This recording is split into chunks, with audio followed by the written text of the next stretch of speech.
William? I'm wondering if people could speak a little bit more about who the smugglers are. And I think as people were speaking, I was thinking that in fact there's a center, one of the other centers here, it's a very Tubman Center, is named after a very famous human smuggler. And so I'm now curious who the smugglers are in 2010. Okay, I'd be happy to take a stab to start with.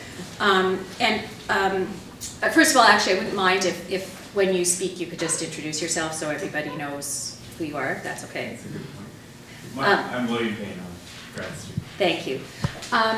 In terms of the smugglers from Sri Lanka, right, because we are talking about the case of Sri Lanka, I mean, actually, they call themselves travel agents, and they're business people. They don't think of themselves as doing anything morally corrupt. They think of themselves as actually assisting people in need. They realize they're operating outside of the law. You know, there's no question about that.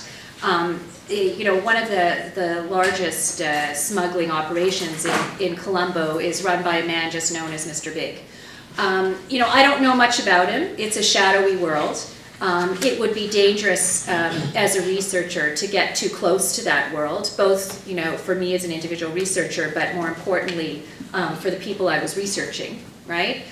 So there's a lot of risks in terms of doing empirical research on smuggling, which is part of the challenge, right? Because what it is allowed to happen in this vacuum of knowledge is a lot of allegations to come up that are not based on anything, right? Because we actually, you know, it's hard to penetrate the networks. Now, that's not to say that the Tigers, as an organization, have not been involved in smuggling over the years. I'm sure they have. I don't have any evidence of it, but I'm sure they have. But it is to say that not every smuggling network operating out of Sri Lanka is Tiger controlled. Okay, that's the very first thing I want to say. The second piece, more broadly, who are the smugglers? They're organized criminal networks all over the world. Some of them are related, you know, and have offices in Hong Kong and here and there and highly sophisticated. And some of them are much smaller. They're simply the Mexican coyotes, as they're called, that help people cross the border from Mexico into the United States and are really small potatoes. They're not sophisticated organized crime networks. So we've got really a multifaceted, very complicated set of social phenomena around the world when we talk about smuggling. And by the way, we also have something else called trafficking. And, you know, we've decided both conceptually and at law to make a pretty bright line distinction between those two phenomena. Now, they sometimes blur, they're sometimes gray. It's sometimes the case that someone who believes they're paying consensually a smuggler to go from point A to point B becomes a victim. And then in a sense becomes trafficked. But more often than not, I think it's fair to say that they are fairly discrete phenomenon. And I would point to the fact that we need to know a tremendous amount more about these phenomenon before we come up with knee-jerk policy responses. Maybe some of my other colleagues have some further insights to share.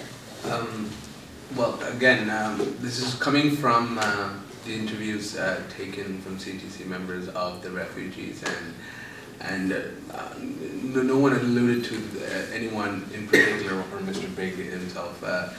No central person was identified, but several people have identified who they reached out to or who they spoke to in order to get on the boat. And there was a couple of people who stated that, and again, I'm not asserting this is true or not, but they have asserted that the Sri Lankan army themselves, some personnel, have traded in getting them to the boat for assets of theirs for them that they left behind in charge of the Sri Lankan army personnel. Now, I'm not saying this is a concerted effort by the army, but there was.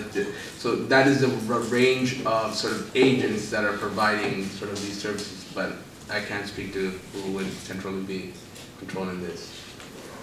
Other questions? We will take this one, 1, 2, and 3, and together. So we can start with here with Will, and then you, and then after. Yeah, I'm Will Potter. I'm a postdoc at the CRS. I have a question regarding policies for keeping potential refugees away from Canada. The Australians, they have what they say the Pacific solution, I think. They process refugee claimants offshore. Are there any steps being taken by the Canadian government to implement something similar? Well, I would say there shouldn't be. I hope for reasons that were fairly clear. I mean, Australia's in a different position than Canada, right? For Australia, boats are actually a very common occurrence, right? And so they actually have more reason to be concerned about it from a migration control perspective, right? Because much unlike the situation for Canada, they have far more people arriving in Australia by boat all the time. And so they have an interest in negotiating these so-called regional solutions. To the extent that they're able to negotiate solutions that have the stamp of approval from the UN Refugee Agency, I have personally no problem with it. If the standards of access to due process in terms of the actual refugee procedure they have access to are acceptable, it's fine. You know, the Refugee Convention doesn't oblige every country to accept refugees on its shores. It would be nice if it did, but its language doesn't actually say that. What it says is that no country can return an individual to a country where they're at risk. So if Australia prefers not to have them in Australia, or to artificially carve out part of its territory and say, well, this is Australia, but for refugees it's not really Australia, because that's in fact what they've done most recently is carve out some of their territory and say that if you're here, you're not really on Australian soil, so we get to give you a different standard of due process over here. If they want to do that, that's fine. Is that a realistic option for Canada? Well, where are we? I mean, it's not like we have nearby neighbors, you know, where we could maybe say, okay, you're going to go over here. We would actually have to make agreements with countries where refugees are coming from, you know, nearby. So I think I said in the case of Sri Lanka, like the nearby countries are not likely to want to make those kind of agreements. So that's the problem we have for this particular case. I would also point out, just because I think it really deserves mention, that for well over the last decade, Tamil refugee claimants from Sri Lanka have been accepted at rates that range from between 80 to 95%, which is an indication that these are genuine refugees. So I would argue in those kinds of cases, these so-called regional policy responses are not appropriate. Right? Can I just add to that very briefly, which is to say that, I mean, the closest thing that Canada has implemented is the Safe Third Country Agreement, in my mind. And again, it's not something that is returning people to a place where they may be tortured, but rather back to the United States. Because in 2000, a third of refugee claimants coming to Canada came from the US to Canada. So what's interesting is that the numbers initially went down when it was implemented in 2004. They went down quite dramatically. But as it turns out, they're right back where they were at the time of implementation. So people have found other ways.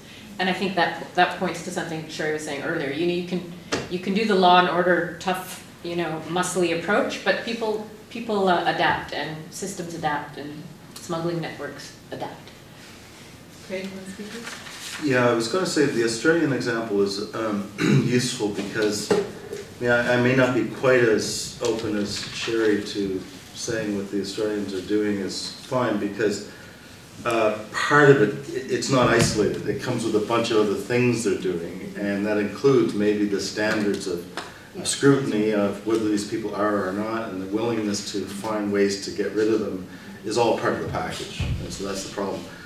And so only just recently, there's Clear Proof Amnesty International had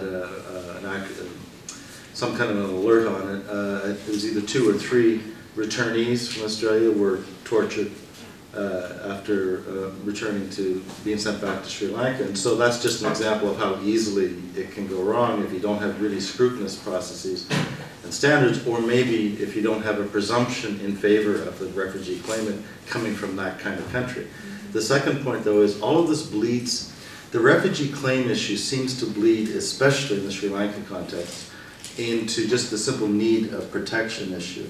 Because even if you get, it's determined that you're not a refugee because of lack of specific connection between what you've done, who you are, and why you would have been targeted.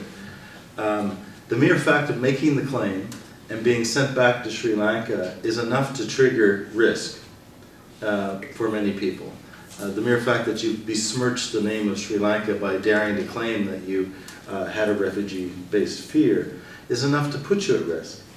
And I suspect that some of the 80 to 90% figures are because refugee board members know that in a generalized situation of a repressive, arbitrary state, let's lean heavily towards the fact of a person of this profile.